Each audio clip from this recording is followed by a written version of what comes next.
stack to do a chest warm up and chest fly. So what you need is 2 D-bar handles, and you're going to attach them up nice and high. Now from here, you want the weight relatively light to start with.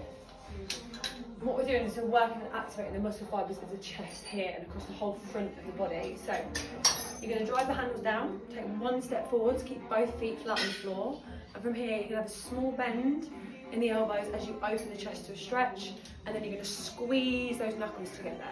So open with the elbows to a range of movement where you can still see your hands and your peripheral vision, and then squeeze in at the chest. So what you're thinking here, action-wise, there is a stretch across the pec muscle, and then as it comes in, you're extending, straightening through the middle of the chest. So let's go again.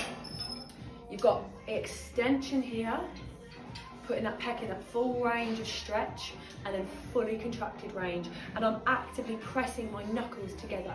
So fully lengthened range, fully contracted. And you'll see you'll get the muscle fibres across the mid part of the chest and the fronts of the biceps working.